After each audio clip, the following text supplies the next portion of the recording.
Low quality fans of a high quality Bruins team or whatever team you support, welcome in if you're from another squad. I want to talk a little bit about the early season surprises. This is not Bruins centric. I'm just going to talk about a couple of teams that surprised me. Yes, one of them's the Bruins. Obviously, honestly. Prospects, the Bruins prospects that I think are kind of interesting right now. And a little fantasy update for the fantasy league, just for shits and gigs. I'm going to have you guys follow along with me on that. It's off to a good start. This week's going to get a little interesting. But anyway, the early season surprises. I think if you are one of those fans that watches the league as a whole, like you try to know something about the other teams, it's impossible to know each team as well as your own. That's why we get so frustrated with commentators of other teams, because they just don't know our team as well. And they say stuff that we think is really stupid. I do this all the time. I catch myself doing this all the time. Like, that's such a moronic take. You don't know that blah, blah, blah, blah, blah. It's because they can't spend all of their time covering one team and also know all the intricacies of another team. So I feel like I hold them to too high of a standard at times. But it's fine. It is what it is. I want to talk about Vancouver. Like, who doesn't want to talk about Vancouver these days other than Canucks fans who would probably rather do anything else? 0-5-2. Have not won after 7 games. And of course, we've already got a Canadian fan throwing a jersey. I'm pretty sure over the last 2 years, every Canadian team has had a fan throw a jersey. I gotta look into this. Because the Flames, I'm like, I'm not sure. Maybe that was 3 years ago. The Oilers, I'm not entirely sure, but I know the Habs have had it. I know the Leafs have had it. I know Winnipeg's had it. Vancouver for sure, because we just saw that. Who am I missing here? That's good enough for me. Ottawa, I know Ottawa's had it. So it's really just the Flames and the Oilers, and I'm not sure if they've actually had thrown jerseys. What's going on in Vancouver? Well, I'll tell you what's going on. Demko is garbaggio so far. He's terrible. He has a save percentage of, I think, .872. He's on my fantasy team. He was my first goalie off the board. Good job by me. Ha! Anyway, Demko's been hot doo-doo butter, but it has not been all on Demko because they are possessing the puck like 43% of the time. Their expected goals are in the mid to low 40s. I mean, as far as percentage goes, the team's outright playing bad. Their defense is terrible. The goaltending can't buy a save, even on the ones that they should save. And their special teams, I mean, so their power play is at 16%, which is, below league average, but you take it right now, okay? Anything that's getting a couple goals in there. Their penalty kill, 57%. That means roughly 1 out of every 2 penalties they take, there's a puck going in the back of their net. That's bad. Real bad. I mean, you got to look at coaching. You got to look at JT Miller, who has 5 points in 7 games. Give him that, but he's been atrocious. He's been on the ice for almost every single goal against. As of 2 games ago, I guess. Almost every single one. It's absurd how many goals he's on the ice for. And he wants to keep crying about how he has to be better. Would you want to hear that from players? Like, I got to be better. I have to do more. Dude, play some fucking defense then. Like, granted, I haven't watched all 7 games, but I've watched a few of the highlights, and I've watched a few of, like, live play while I'm chilling. He doesn't play defense at all. And he wants to sit there and be like, well, I got to be better. It starts with moving your feet, kumquat. I hate it. I hate it when a player, and this is me being too rude, because I like to try to be player-friendly, but I don't like it when a player is going to talk about how his performance needs to be better, and he doesn't even have the starting line of effort. And then he has a statement about how if fans want to come and spend all this money and still throw their jersey on the ice, that's on them, which he's not wrong, but maybe shut up. Right? Maybe get a win first? I don't know. Just seems like weird. I would just pass that question and be like, I'm not talking about that. Move on. Weird thing to take a stance on right now. He has, I think, an 8-year deal, and he's been really bad to start. 5 points in 7 games. Again, good, but just not enough on the two-way game, and it seems to be a real bad contract at the moment, but we're also only 7 games into it. So we'll walk away from that. But Vancouver's bad because they're bad. And it's funny timing because they had finally got me in their corner for like at least a 2-year run where the team's young guys were getting better and they still had some of their older guys that should be decent. And man, this team might sneak into the playoffs this year, which I had them as the last team in the West.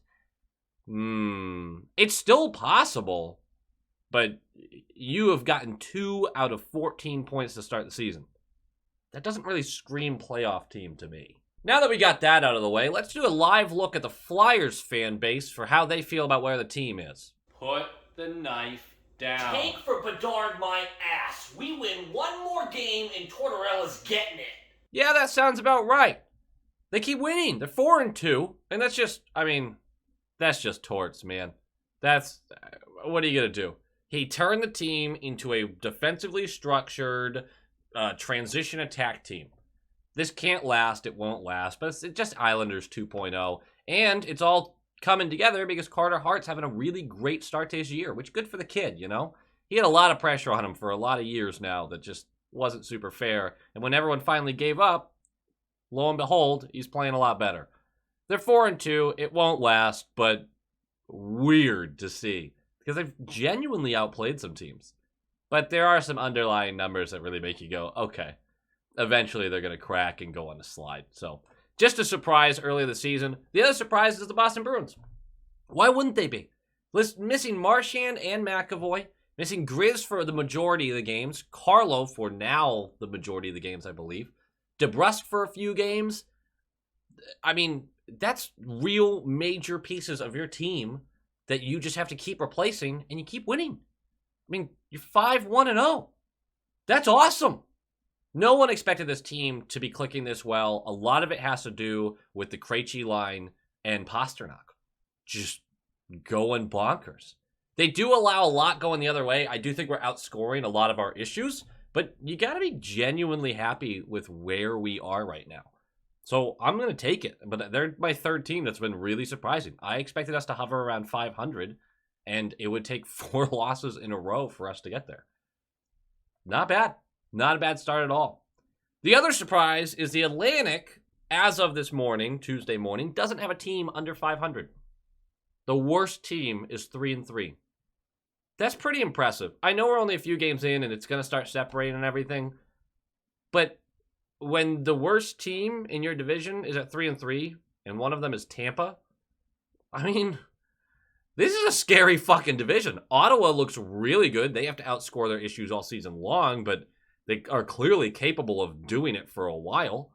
Montreal's had some fun wins. The younger guys are clearly improving. What's not to like? This division's going to be heated. It's going to be fun. It's going to be frustrating for a team that you want your guys to be able to coast in at the end. That's just not going to happen. This is going to be a ferocious battle for this division. A couple teams will fall off. But even Buffalo's right in the mix and looks like they could actually stay there for a little while. Not bad. Those are my 4 big surprises of the early season. But let's talk a little bit about prospects. So I'm going to list off some numbers for you. I don't have much more context than that. Liesel, 6 points in 3 games, was day-to-day with a little bit of an injury. He has 1 goal, 5 assists. Terrible defensively still, but the dude's got the juice, man. Creativity, fluidness in the offensive zone. Been awesome. Right along with him is Merkulov. 5 points in 5 games. 4 of those are goals. He's been a steadfast center. He, again, not great in his own zone, but he will be one of those early call-ups. He's one of the ones that I was really surprised didn't make the team. He had a terrible camp from all reports, which was shocking because this guy's got it. Whatever it is, he's got it. And we knew that last year. I knew that this year. I'll be real surprised if he doesn't find a role in the upcoming year to kind of snake his way onto this team. Next year, he should be a mainstay in Boston. I really believe that. Luke Mills, or however you say his name, I'm going to get crushed for that. I've been told I can't say it. I've been told I can't physically say the word. Has 16 points in 13 games over in Sweden.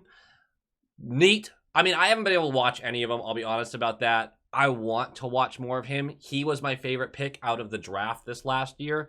I like that point total. I just don't know enough about the Swedish league. But I figured I'd just let you know that he's over a point per game, which you love to see. Patois, In the OHL, 8 points in 7 games. Not mind-blowing numbers, but you want your guys, you want your prospects to be at least a point per game in the OHL for forwards. So I'm pretty happy with that for a guy who I think has a long road, even for a second rounder, a long road to the NHL. Decent start.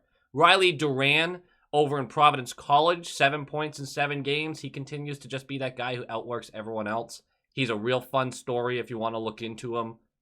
I still don't know if he's ever an NHLer. Andrew's really high on him. We'll see with him, but he just keeps producing.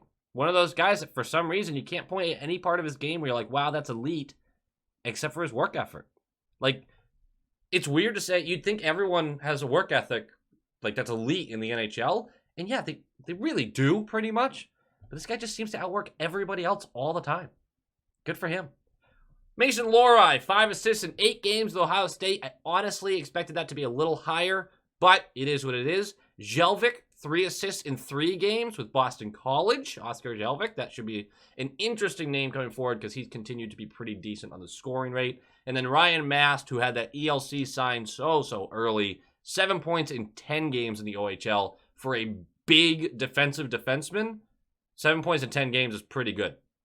So I'll take that all day. Just a little look in at our prospects. I think the ones you would be most excited about are Liesel and Merkulov as far as like who could be next coming up into the team.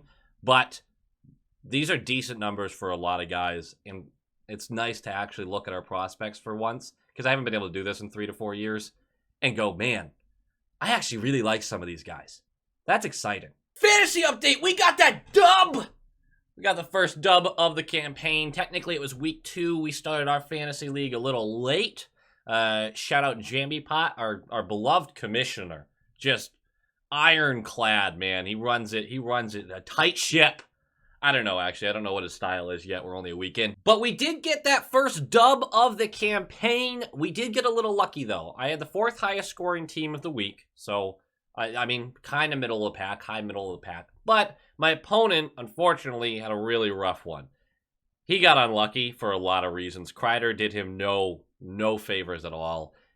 Our league is very heavily dependent on a good goalie performance. Goalies have a lot of earning potential in this league, and you can only play 2 at a time. I think you can only roster 3. Vasilevsky did well for him, but Nedeljkovic didn't do shit.